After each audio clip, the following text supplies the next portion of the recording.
Kamala Harris, she turned down the debate for Florida's Black History curriculum. Remember, Ron DeSantis requested Vice President Kamala Harris to come for a debate, and she said no. Right here in Florida, they plan to teach students that enslaved people benefited from slavery. They insult us in an attempt to gaslight us. Kamala needs to stop race baiting. You guys, I just posted a video, and it was about Rashida Tlaib, where she's a representative in Michigan, and she had to jump on this bandwagon saying, oh, you know, there were no benefits for slavery, it was evil, blah, blah, blah, and we need to stop racism, blah, blah, blah. You know, the same talking points that Kamala is doing. It's like, okay, Representative Rashida, you are in a district where their reading level is low. It doesn't matter what type of curriculum they have in the school. If the kids can't read, it doesn't matter. We're making this whole big deal over African American history and how you should teach it in third grade. Most of Black kids, they don't get past the third grade reading level, especially Black boys. And we're all excited or all enraged about this curriculum. And our kids can't read. We need to be talking to Kamala about fixing the school system, the public school system, because they're failing our kids. In an attempt to divide and distract our nation with unnecessary debates. And now they attempt to legitimize these unnecessary debates with a proposal that most recently came in of a politically motivated roundtable. I'm here in Florida.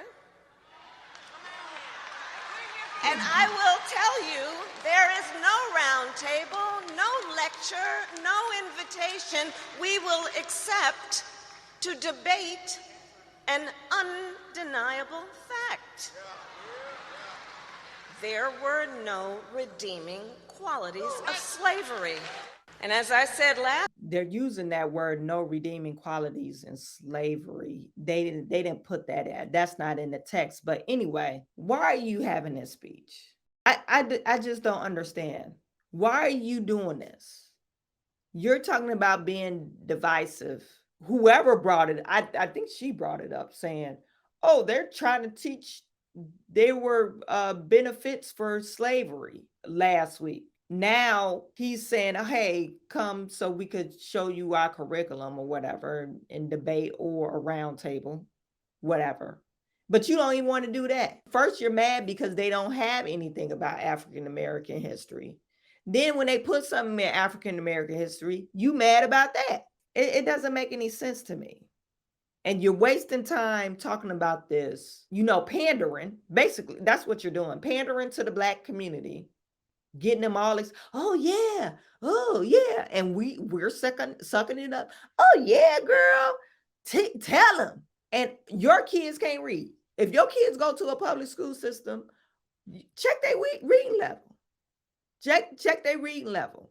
If you don't have your kids reading every day and making them write something after they read so you can know getting the comprehension or the comprehension level is where it's supposed to be, then they're probably falling behind too. 60% of third graders can't read at third grade level. Only 6% of Black boys pass at 12th grade, read at 12th grade level when they get to 12th grade. 6%. And she's getting mad, pandering to the Black community. Last week when I was again here in Florida, we will not stop calling out and fighting back against extremist so-called leaders who try to prevent our children from learning our true and full history.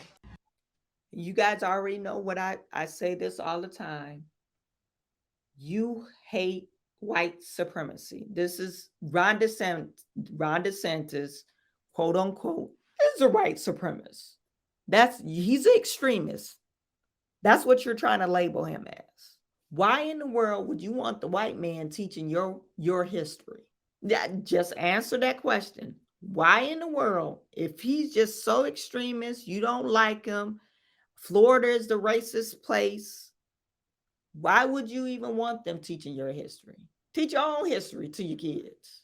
I just don't understand that. And you're talking about, oh, you for the kids. You ain't for the kids, because all these across the United States, these kids cannot read. Now, I pointed out Black statistics, but literally all the kids can't read. Black population is just the lowest. But if you're failing at 50%, everybody can't read. Low performing schools in these urban cities at the public school system, low performing. No child left behind means your child was left behind. That experiment went bad. I think they brought that up in Obama period about 12 years ago. No Child Left Behind Act. That means your child was left behind.